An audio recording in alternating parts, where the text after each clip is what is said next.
Hey, my fellow veterans out there. How y'all doing tonight? And hope your families are doing good and everybody's ready for Christmas. And one question, are you okay? You know how I've been talking, you know, make sure you're okay. Stress of the holidays aren't getting to you, are they? I hope not. Um, Good show for you tonight. And some very good, important information for you. So let's go ahead and get this thing started. Wrong button again.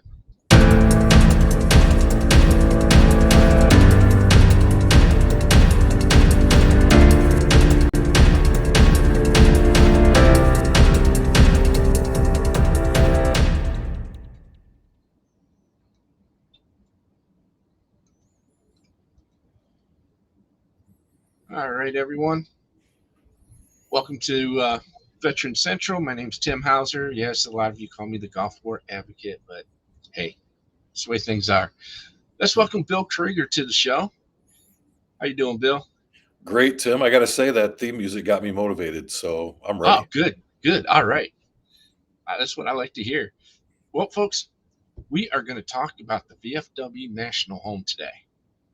So, and Bill, what is your role at the home? So I am currently the assistant program director as well as the manager of our Veteran and Family Resource Center. So my role is to bring in resources for our veterans and their families, not only those that are on our campus, but those that are out in our community. So I don't know if your audience is familiar with the VFW National Home. I can kind of talk about what we do. Yep. Well, that's one of the reasons why we're here. We're going to promote that home and make sure veterans know exactly what uh, it is and why it's there. And matter of fact, uh, to our audience, the chat is open. So if you have any questions or any comments, put them in the chat, and we'll get you on the show. And when did the home start? Well, in 1925. So we're coming up on our 100-year anniversary Hmm. of the VFW National Home. Oh, way cool. And it is run by the VFW, correct? So that would be not correct. Okay. And to give you a little history on the VFW National Home, we were started in 1925. Um, we were given roughly 450 acres of land in Eaton Rapids, Michigan, which is kind of in the south central part of Michigan, just south of the capital city of Lansing. And the idea was to try and take care of, homeless veterans and also orphans from World War One. And we were given this property with a home on it and a homestead, and that's where we really started. But since then, we are 600 acres of campus now with 42 individual homes serving veteran families. And in fact, I think most of our homes are full right now. And what we do is we bring in families. We have a 4-year program, and they can live there rent free. They don't pay for any utilities, but our program offers them Veteran Service Office, a VSO, to help them with their VA claims. We have someone to help them with employment. We have a veteran employment specialist that comes in. We provide financial counseling and training on everything from parenting to how to be an adult. We also have on-site certified and licensed daycare, as well as an auditorium, a gymnasium, and some other training centers. So we're basically a small city uh, in Eaton Rapids, Michigan. Oh, fantastic. And what are the requirements for the veterans in order to be able to utilize the home? So really, the major requirements are you have to have children, because originally this was the VFW National Home for Children way back when, but it is now the VFW National Home. And so the basic requirement is you have to have children. And then there's some other requirements that we look at once you fill out an application, and we kind of do a telephone interview to see where you're at, and what your needs are. and try and help people that way. But I want to get back to your original question too, because I feel like Mhm. I sidestepped it. And that is, we do have VFW in our name, but the VFW National Home is a 501c3 nonprofit. We are our own entity, but the VFW does support us. They are amazing with the VFW, the auxiliary, and then the military order, the cooties. They are just wonderful to work with, and they've been a part of what we do for the 100 years that we've been around. Oh, fantastic. And yeah, they do some good work. I'm a life member of the VFW, so I can't knock them at all. They've helped me out with my claim. So now, once a family is accepted into the home, um, are there programs for the kids like transportation to school, stuff like that? So most of the kids go to the local school district, Eaton Rapids. So there's a bus from the school district that comes and picks them up. If they choose to go to a different district, so some of our kids go to Dansville or Leslie or Holt, some of the surrounding area, basically, the parents would have to provide transportation to get them to those schools. But we do provide, like I said, on-site licensed daycare in our early education building. We also offer music lessons for after school. There are all kinds of programs and things that we do for the kids, especially on the weekends. There's always something going on at the National Home. Really, there's never a dull moment there. And they got a starting a new program here in Ohio schools where no kid will go hungry. Are meals provided at the home, or the families have to provide their own meals? Or Yeah, so we don't provide meals. We do provide a house, and then we kind of help them with. So if you think about someone who's been in the military for any period of time, especially if you came into the military right out of high school or at a young age, some things that you don't think about is normally housing is provided for you. You have medical insurance, you have health insurance, you have all of these things that are provided. And when you get out, sometimes you don't realize these are all things that you have to take care of. Your finances have to be taken care of, and so mm-hmm. on. And so that's the whole idea, is to help people get life skills. So help them not only learn how to shop, but how do I make meals with this food that I bought, right? So we don't necessarily want to see food being delivered every night. We'd like to see families making dinner together and eating together. And so each individual home has its own kitchen and so on. And so that's the idea. So the short answer is we don't provide meals, but we do provide the tools in order to make meals. Ah, that's nice. So that means pots and pans and all that are already provided and ready to Yeah, go for them. when you move into a home, it's fully furnished. If you have your own furnishings, we'll certainly put our stuff in storage, and you can use your own furnishings. But yes, so when you move in, it's turnkey. There's not a whole lot you have to do, but maybe get some groceries to put in the fridge. Ah, that'll work.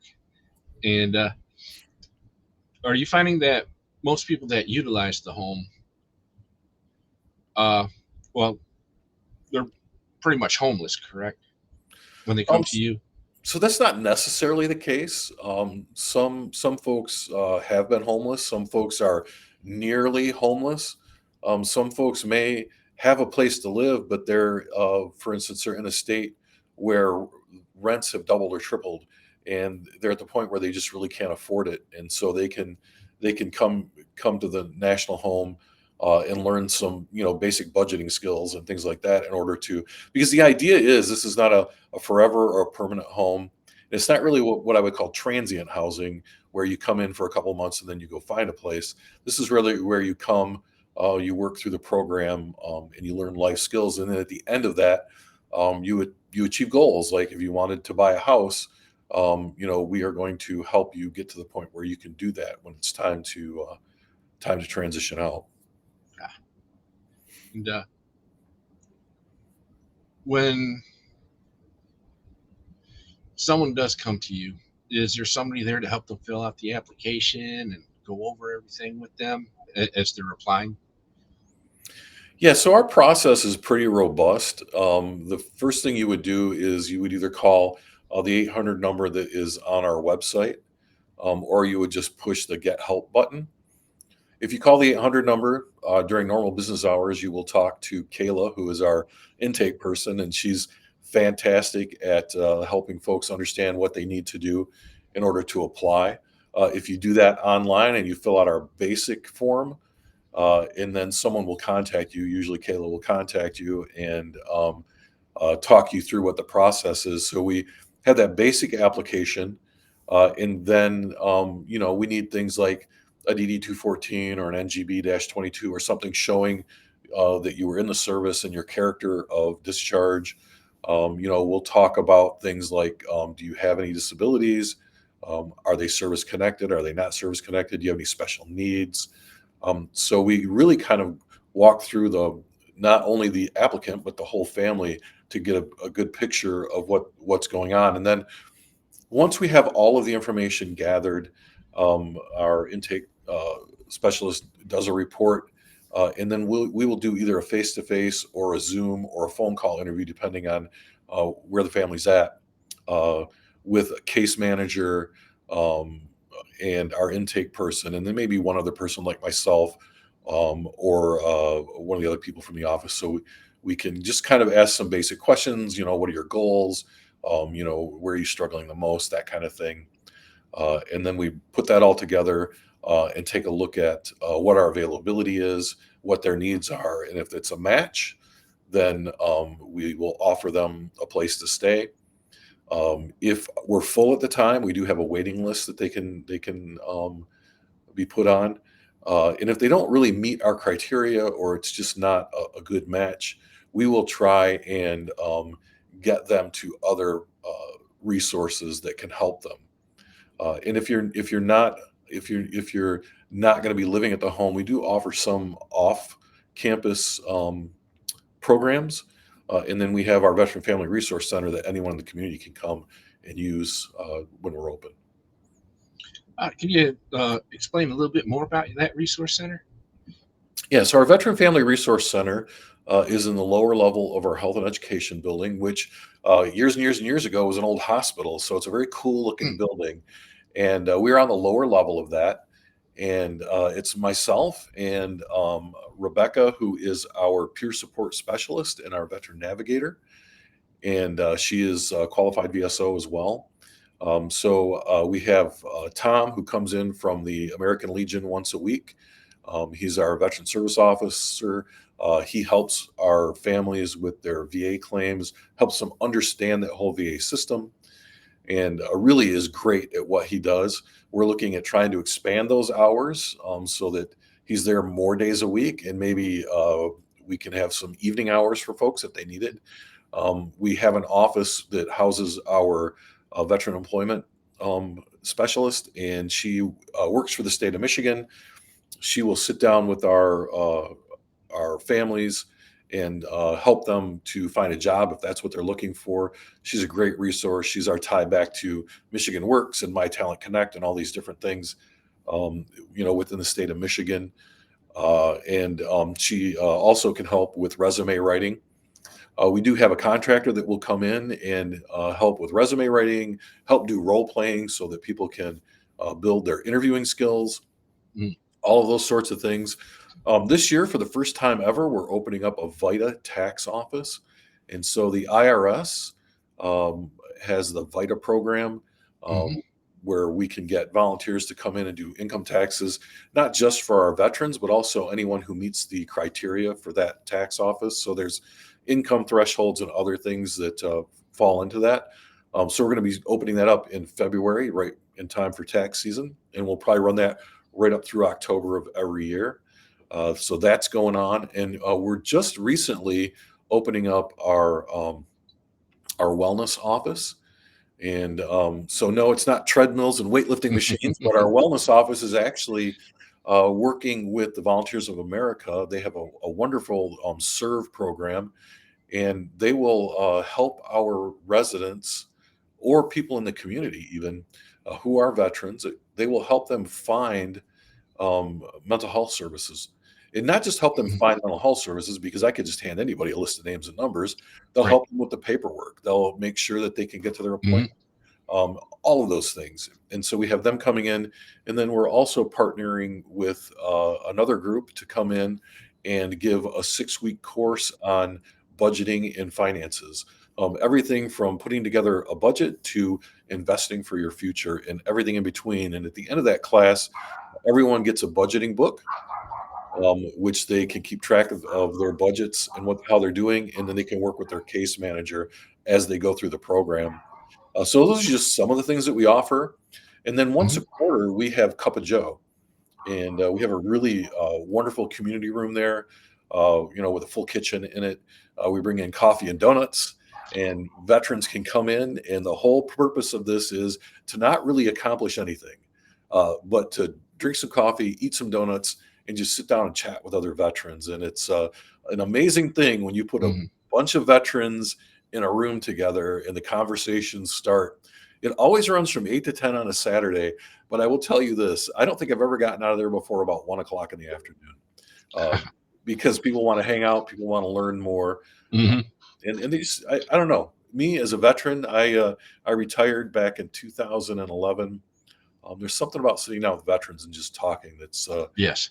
it just does it for me. It's amazing. Well, one of the things, um, well, I do some talks on veteran suicide and stuff like that, and on the PACT Act, of course. But one thing I've learned over the years, and I'm guilty of it myself, is as veterans, we have for one reason or another, we don't open up to like our family members.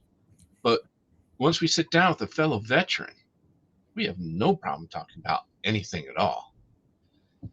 So that's one of the things we're starting to do down here with Veterans Insurance Network is have a coffee hour at least once a month and allow them to come, sit down, just relax and take the stress off and talk with other veterans. Yeah, come sit on the comfy couch and just enjoy Hmm. yourself. But you're right. I know that when I talk to my fellow veterans, especially people maybe I haven't seen in years, when we sit down, it's like you just pick up where you left off. There's no, Yes. and I think that's unique to military veterans is that bond, that camaraderie, especially if you've ever been in combat. But so I served in the Navy for 10 years and in the Michigan National Guard for 11 years. And my time in the Navy was pretty mellow. I had a great time, saw the world, but I still stay in contact with a lot of the guys I served with there too. There's just, I don't know, it feels like home when you're talking to them. Yes. Yes. I agree with you on that. Now, since we're happen to be on that subject, are there times where you're able to introduce families that are staying at the home together, introduce them to each other, or due to privacy restrictions that you can't do that? Well, like I said, it's like a big subdivision, so everyone gets to know everyone. Cup of Joe is specifically for veterans. You got to be a veteran Mhm. to attend. You don't have to be a resident of the VFW National Home. Anyone from anywhere who's a veteran is welcome at Cup of Joe. Really wanted to open that up, but we do. Our houses are sponsored by different state VFWs, and so in the summertime we'll have Michigan and Ohio days. We'll have Indiana and Illinois days, and we have carnivals and we have Christmas parties, and we have all kinds of things throughout the year where folks can come in, meet their neighbors. Kids make friends that they will have for a lifetime while they're there. Many times folks who grew up at the National Home will come in and meet with folks. So we don't advertise the names and addresses of the people that live there. I think that would Right. be crazy. Hmm. But we certainly want people to get to know their neighbor, because when you leave the national home, you're going to have to be able to interact with people. And so, Yes. what better place to do it than the safety of our campus? And Tim, every day I go to work and I drive in through that front driveway, and it's like stepping back in time. I don't know how to describe it. It's like the safest place on earth. When Ah, I go there, it's amazing. mm, that's good. And also, one thing that I can see happening when these families meet on campus there and they create that bond. They're creating a support system for themselves after they leave the home. Yes, absolutely, absolutely, and, we don't track that, but I know it happens because you see the friendships that develop there with the adults and with the kids, and, the other thing is the beauty of having, all these veterans together is that, for myself, uh, for a long time, I had these feelings and these fears, and I thought I was crazy, like, I'm the only person that feels this way, right? And as I started talking with more and more veterans, what I realized was I was not alone. I was Mm, not the only in the room. It was just in my head that that's how it was. And in sharing my stories with veterans and veterans sharing their stories with me, there's almost like this cathartic thing that happens when we learn that we are not the only people that feel the way we feel. that's right, and that's that's why when I started researching the home there to see if you'd be a good fit for this podcast, and obviously you are because you're here. Um, One thing too that I let all my guests that are from nonprofits know about when they're alive on the air is I also check um, your status on Charity Navigator. Now I know there's a few other sites that do track that. You guys got a 4-star rating, which is damn good. So Well, you learn a few things in 100 years, Tim. yes, that's true. You learn a few things, and the most important thing is that we are good stewards of the money that is given to us by all the people who donate, right? We have to be Hmm. good stewards. We have to be smart about what we spend our money on, and we That's have to right. be smart about taking care of people. And so, um, I think we are. We have dedicated people who understand the whole, nonprofit giving world, and you know. It's not just about collecting the money, but it's what you do with it. And we invite anyone. Give us a call. We'll set up a tour. You can come see what we do. We are very transparent in what we do and how we spend that money and how it really helps the people who are in our program. I might have to take you up on that. And we can do a follow-up episode while I'm up there. Absolutely, you're welcome to come up anytime. And in addition to that, Tim, we have a guest lodge. So if you come up and stay the night, we have a place for you to stay. Oh, fantastic. It's a nice little All right. hotel. It's ours. It's right there on campus. Many of our guests come from all over, so they may stay there for a couple of days while they're, Mhm. learning all about the national home. Ah, cool. And one of the reasons why I let everybody know what the rating is on Charity Navigator is because I want people to feel comfortable with the information that I'm presenting on this show. I want them to be confident enough to say, hey, if this nonprofit is on this show, this nonprofit's good enough for me. Hmm. So that's one of the reasons why I always state that rating on here because I want veterans to know that I'm not just putting people on here just to have a show. I'm putting on quality information for them, and the reviews that the home gets is just unbelievable. It's there wasn't one bad review that I found, and so you definitely are doing the right thing up there. So I want to thank you for helping our fellow veterans out the way that you are. Um, Now, once the veteran, now before I ask that question, is there a time frame that a veteran is allowed to stay? Or, Yeah. So our mhm, our like I said, our program is 4 years. So you can stay for 4 years. Some families stay a little bit longer because of extenuating circumstances, but 4 years is the program. Many families are there for about 2.5 years, and then they're ready to buy a house or go rent someplace. Or situations and things change with people on a daily basis. So, mhm, but we have to have guidelines, right? So the guideline is it is a 4-year program. We do expect you to move to Eaton Rapids, Michigan, live in one of our homes, and go through the program.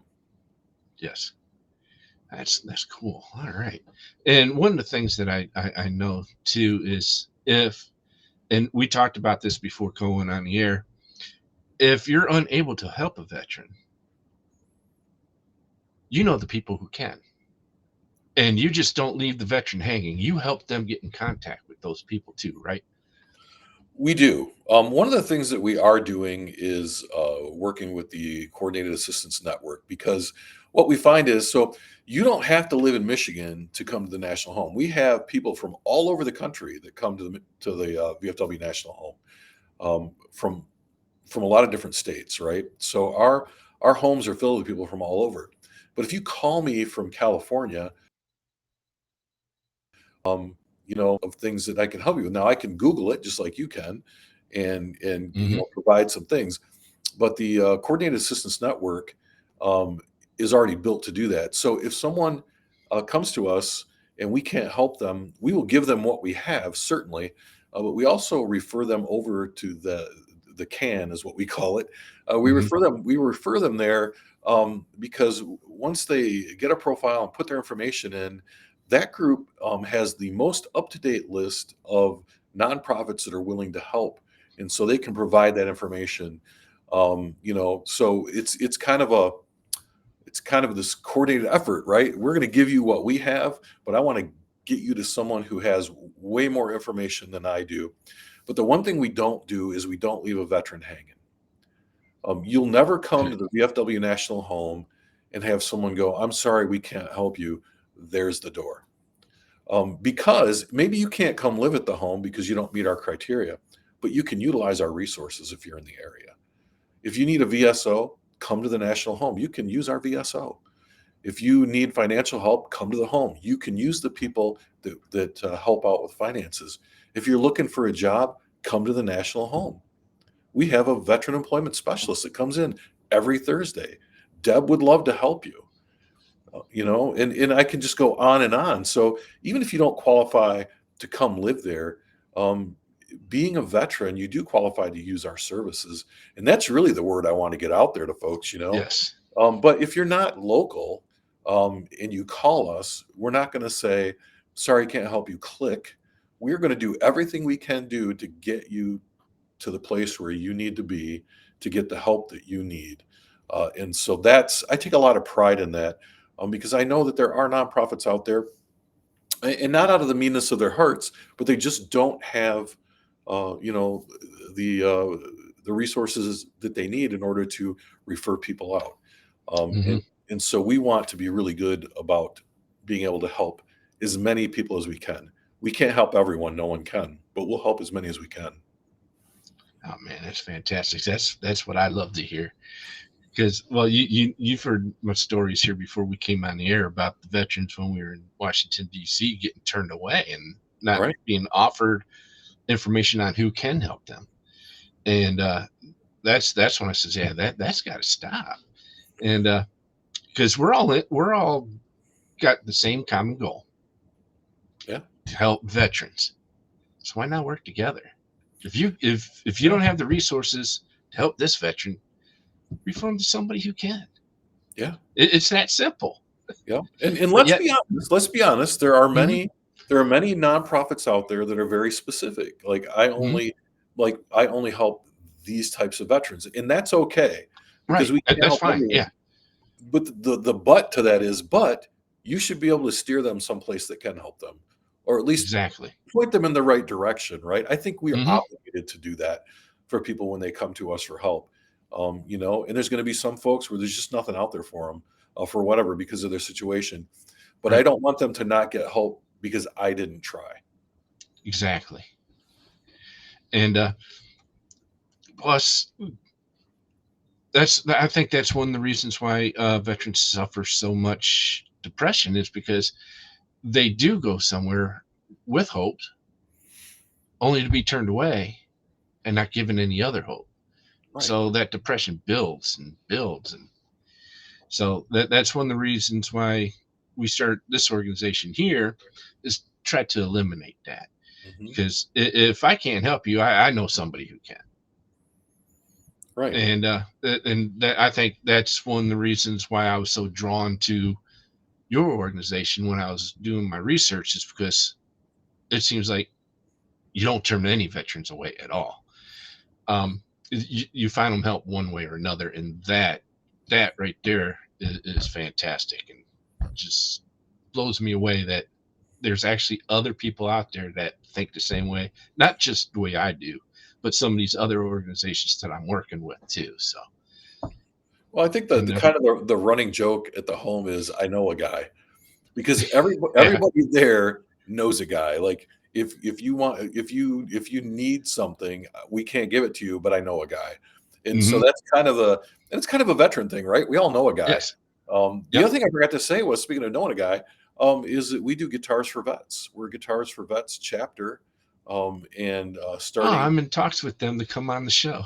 Oh, well, Yes. so starting January 9th, we'll be firing up another 10-week class to teach veterans to play guitar. So, I mean, Wow, it's just fantastic. like, yeah, like every time I stop and pause, I think, oh, we do this or oh, we do that. So, we do a lot for a a small nonprofit. But again, we've been doing it for 100 years, so we've learned some things. Mm. And that's what I like. What you just said, small nonprofit. Mhm. I think sometimes these some nonprofits get too big and they don't know how to act anymore, and that could be one of the reasons they just get too big and they lose their personality, I think. And But that can happen. mm, But yep, you got to have the right people. You got to have the right yes, people in the right places because you can be big, you can be small, as long as you're doing what you should be doing. That's hmm, really all that matters. yep. Now I know you stated you were a veteran, and told us you were in the Navy and then in the reserves. And but what got you into working in nonprofits? Well, it's a long story, Tim, but we got a few minutes, so I'll give you the That's right. Reader's Digest condensed version of this. So I served in the Navy for 10 years, like I said. I Hmm. got out, I bounced around a little bit, and then I went to work for a large utility company here in Michigan, an amazing company, one of the largest employers in Michigan. And I did a lot of different jobs there. And about 5 years into my tenure, I really missed the military, but I didn't want to leave my job, and so I thought National Hmm. Guard. So I joined the Michigan National Guard, and it was just an amazing experience. In 2007, I deployed, or 2006 actually, I deployed to Iraq, and it's different for the National Guard and Reserve than it is for active duty in that Hmm. I remember the day. It's October 13th, 2007. I stepped off the battlefield and I got on a plane and I came back to the States. And I spent about 2 weeks, turning in all my gear and filling out all my paperwork and all that fun stuff at Fort Dix, New Jersey. And then I hopped on another plane and came home. And so essentially, 2.5, 3 weeks after being in combat, I was driving to work. So I'm hopping in my car. I'm driving from Holt, Michigan to Lansing. I'll never forget it. It was November. It was a beautiful Midwest November day. It was chilly Hmm. and crisp. The sun was shining. The leaves looked amazing. It was just this incredible drive to work. And I parked my car at my office and I, hit the key fob and the car locked. And I thought, man, this is going to be a good day. Now, it wasn't going to be a good day because the sun was shining, and it wasn't going to be a good day because the birds were chirping. It was going to be a good day for two reasons. One, no one shot at me on my way to work, and Hmm. two, nothing blew up. Right. Yes. And the third thought I had was, I am crazy because no one thinks this way. And so I kind of started down this whole rabbit hole of depression and panic attacks and anger and just not knowing what was going on and feeling totally out of Hmm. control of my life to the point where, and this is no secret, I've shared this on several podcasts, to the point where I found myself in my bedroom with a gun in my mouth. And I was ready to pull the trigger like so many of my friends have done. And at that very instant, someone called me on the phone. And the joke the joke is it scared me so bad I almost accidentally shot myself at that point. And Hmm. so this person calls me, I put the gun down, I talk to them, I figure out that I need to get some help. So I go and get the help I need. And I was in therapy for years. I finally get my head screwed on straight. really for the first time ever, and things are chugging along. And so in 2019, I was driving to work, and I started having panic attacks over the month. And again, this was in September, October timeframe, and I was really struggling mentally again. And I was kind of going down that rabbit hole. And I thought, my God, I thought I was cured. Right? You go to Hmm. therapy, they cure you. You're never going to be sick again. Ta-da! Yeah. That's not how it works, Tim. Right. It's not how it works at all. And so it was so bad that I had to pull my car off the side of the road, and I was shaking and crying and like, oh my God, what is going on now? And I had to call my boss and say, look, I need to take some time off. And he said, take as much time as you need. And I said, okay, I will. And I ended up being off work 90 days. And during that 90 days, my doctor, my physician, and also my therapist both independently said, look, here's the problem is that you have been in leadership roles almost your entire career, and it's killing you. You need to do something where you're not in charge of everything. You need to take some time off and do that. And so I called my boss. He was the vice president of human resources at the time. And I said, hey, Jeff, I can't do what you pay me to do anymore. I don't know what I'm going to do. And I was 55 years old. And so the company Hmm. could have very easily said, see you later. But what Jeff said was, you keep getting better. We'll figure this out. And Wow. so, yeah. What company does that? Um, Exactly. yeah. And so I said, okay, Jeff, I'm going to trust you on this one. And so I continued getting better. And Jeff called me. It was December of 2019. And he said, hey, I'm on my way back from Chicago. One of our coworkers, who's a veteran, committed suicide, and I had to go to his funeral. And he said, you Mm. know what, Bill? I don't ever want to do that again. I don't ever want to go to a funeral for a veteran who's committed suicide. He said, I don't know what it looks like, and I don't know what the job description is or anything like that. But how about if you come in and be our veterans program manager? So they basically created a job for me to do to take care of veterans because I was struggling with my mental health. And so that's how I got into the veteran space. Really, I had several years earlier formed a veterans advisory program and employee resource group for veterans that work for this company. But now it was my job to take care of veterans, and so I did. And in doing that, and really looking at mental health and overall holistic, health in general, we created this podcast called Me You Us, which was very popular. You can still listen to it today; it's still out there. And we had a lot of veterans come on, and the veterans were sharing their stories. And I had interviewed a guy named Herb Elfring, who was 100 years old. He was a World War II veteran, had survived Pearl Harbor, and was a retiree from the company. And so I was going to go interview him for the podcast, and it was going to be this kind of transactional thing where I was going to go talk about Pearl Harbor, blah, blah, blah. Oh, you're 100 years old. It's really cool. Um, but what it ended up doing was having this 3 hour conversation with Herb about these 3 lifetimes that he had lived. And I thought, this is fascinating to me. Like, Mm. I'm learning not just about him as a veteran in Pearl Harbor, but him as a person and everything he's done his entire life, up to and including downhill skiing at the age of 95, right? This Oh, guy wow. was doing it all. And I thought, man, wouldn't it be cool if we captured the stories of veterans? And so over the next couple of years, I worked with friends and family and other veterans, and we created a nonprofit called Veterans Archives that records and stores the histories of veterans. And we provide them a copy because, as you were saying, veterans tend not to share things with their families, but Mhm. this gives them a vessel to share with their families when they're ready. And not only Yes. that, future generations get to hear about their stories, and they get to hear about history from the men and women who lived it and created it in their words and in their own voices.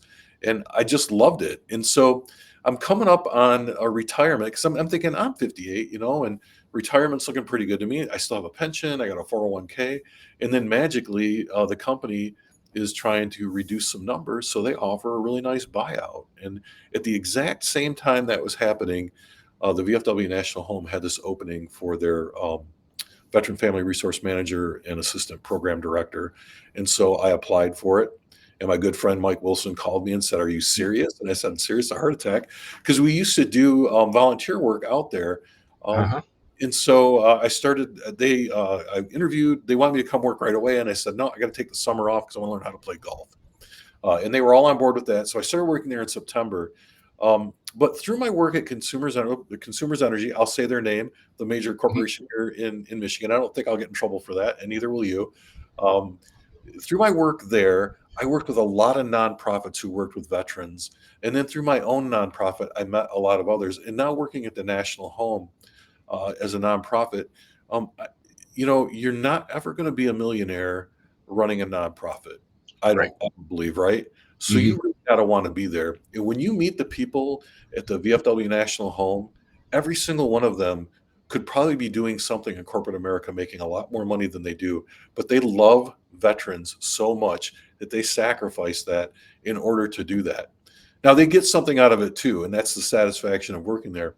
But when you look at volunteers that work with veterans and the passion that they have for veterans, how could you not want to be a part of that? How could you not? Right. Yeah, I know I would have.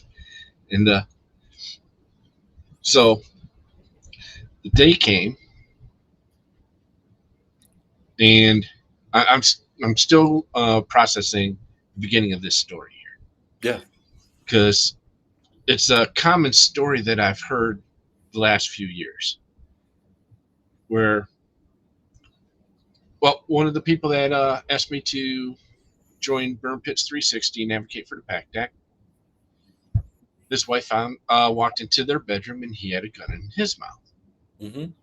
Several veterans that I've met in Washington D.C., same thing. Either somebody called or somebody walked in on them, and that's what changed their whole process, so to speak, to where they started thinking differently and saying, "Hey, wait a minute, I do need help." And these individuals knew where to go. And I'm going to admit, one of the reasons why I started this whole nonprofit here is uh, my brother, who was a Vietnam and Gulf War veteran, decided to take his own life, and it'll be 23 years this Christmas Eve, this coming Saturday. Yeah. And so through the years, I contacted politicians, wrote letters to the White House, called up media saying, "Hey, look, we need to get the story out about veterans and depression and suicide and all this because it's becoming a major problem." Nobody listened. So for years, I struggled. And finally, well, it took me 25 years to get my benefits through the VA because I have what's called constrictive bronchiolitis.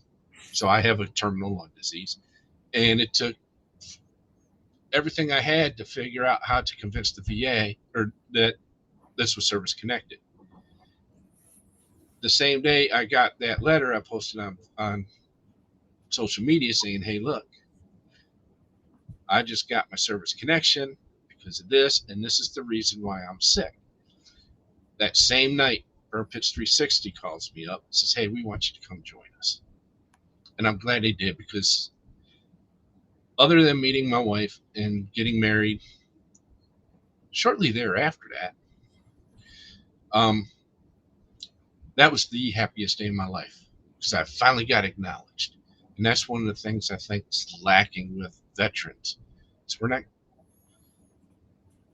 getting the acknowledgement that we need because what I don't know your whole situation when you finally separated, but for me, when I separated, it was here, sign here, there's the door. I didn't know how to write a resume. I didn't know how to cook. I, I lived in the barracks on base, so I went to the chow hall every day. And it, even though I was only in for 10 years, it was a complete shock. I was not expecting that environmental change, so to speak. And I think that's uh, what's going on today. And that's why I'm glad there's organizations like yours, the Veterans Home, the National Veterans Home, where you have resources for veterans that are struggling to help them not struggle anymore. And so I praise you for that. And sometimes I lose my train of thought as I'm talking like this because I get emotional. And especially around this time of year, it's rough this time of year. Oh yeah. Um, but I think it's organizations like yours that's going to help make the difference with veterans as far as seeking help, for their mental health. And there's a few others that have come on here that I know uh, help veterans seek, well, help convince veterans that they do need to seek help uh, when they get to that point where you were. I've been before where my brother was, and so I applaud you for sticking with that and taking the situation that you were in and turning it around, not only for you but for other veterans as well. There we go. I finally got it out. Tim, I used to work for us. So when I was deployed, my active duty battalion commander, a guy named Colonel Michael Apodaca, who is an amazing leader. Whenever something bad would happen, whether somebody got in trouble or somebody got hurt or whatever it was, he would always say, "At this point, you have two choices. Choice A is you learn from this, you move forward, and you become better. And Mm, choice B is you let it destroy you, right? There's no middle ground there. right. You either have to learn from it and move on, or you Hmm. do let it destroy you. And so I always think about that when something happens. When I was in the situation I was in, I decided choice B was the way to go, and thank God someone called. Which brings me to another point. If you haven't talked to someone in a while, or you get this little nudge that, hey, I should call whoever that person is, you know, I always say give them a call. Yep. The flip side of that is that if someone you know and love has died by suicide, um, there was probably nothing that you could have done to prevent that. They were going to do it. This is a hard pill for people to swallow. But, I've buried countless friends over the last 10 or 15 years. And the one thing I learned from that was that many times veterans have made up their mind to do this, and we're really good at lying about how we feel. We're really good about putting on a happy face, and we Hmm. can convince others that we're fine. And so there's literally nothing you can do. And I'll give you an example. It was Christmas time about 6 years ago, and I was standing in line at Sears, which no longer exists anymore. Hmm. But I was standing in line at Sears to return something, and the guy next to me was someone who I had served with in the army, and I hadn't seen him in a long time. And he had just gotten married. They just had a baby. Like, he had just gotten a job. Everything was 100% good for this guy. And I talked to him for a long time, and I pride myself on being able to see when someone's BSing me, right? Hmm. But I'm talking to this guy, and everything seems to be fine. And 2 days later, he put on his dress blues and walked into the Grand River and died. Man. So no one could have seen that coming, and it's very important for survivors to understand that we have to do all we can to take care of people, but sometimes, even though we've done everything we can, there's just, for some reason or another, they're just going to do it. And so, a lot of people have guilt over that, and Hmm. I would say that that's not a healthy thing. It's okay to grieve and it's okay to be sad, but you should not feel guilty because there was literally nothing you could have done to prevent that. Whether it's your Hmm. family member or a friend or whatever, you've if you've done everything you can do, then you've done everything you can do. But just want to make sure that you knew that I appreciate you, one, being honest about that situation, and two, helping our fellow veterans the way you are. Because, like I said, the reviews that I got, that I've seen and read, is that you got one hell of a good organization going up there. And I know not only is it because of you, but your staff as well. And I appreciate you for doing that, because that you've heard my stories before we came on the air, how Yeah. veterans got turned away from this particular nonprofit or that particular nonprofit, and they couldn't find the help that they needed. And not only are you providing help, but you're also helping veterans who you cannot help find the help that they need. So that's the important thing, because we're all in this together. We all have the same common goal. We all have that mindset that we need to help our fellow veterans, and we're doing that. And but what along with that is, these nonprofits need to, one, quit competing against each other to try to get memberships, and two, they need to realize that, hey, if you can't help somebody, please understand that you need to help them figure out who can help them, because that's going to help eliminate a lot of this negative, not negativity, but the depressing side of all this that the veterans go through when they get turned down for help. And so I applaud you. And now, I know you're in Michigan,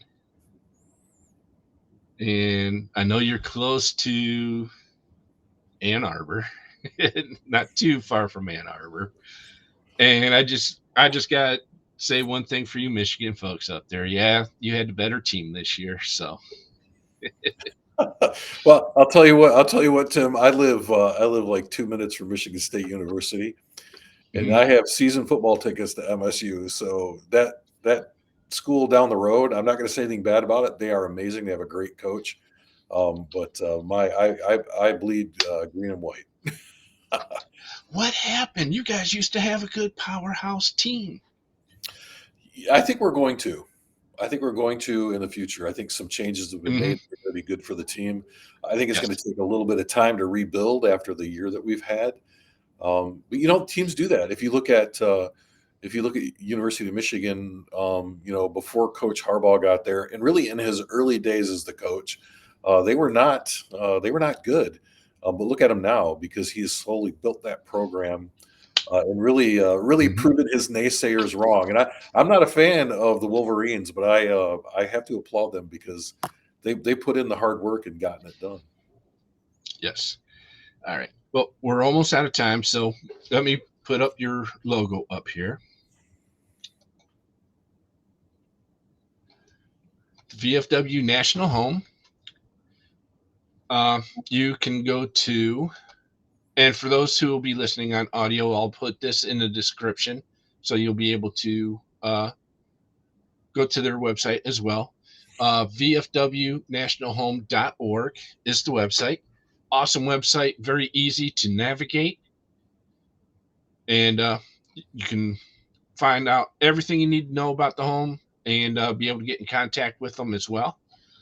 And also, I do this every at the end of every show there, Bill. 988 is the new number for the Veterans Crisis Line.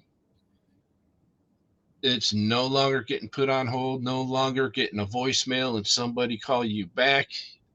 When you dial 988, press 1, you will get a licensed therapist on the line talking with you right away now. Also, my birthday's coming up January 17th, so that will be the 1 year anniversary of the Compact Act. For those of you who do not know what the Compact Act is, let me see if I got that slide up here.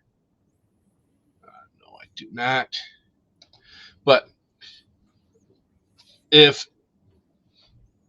you feel like you're going to hurt yourself or hurt somebody else, you can walk into any medical facility Doesn't matter if you're in the VA system or not. The VA will pay for your care at that facility.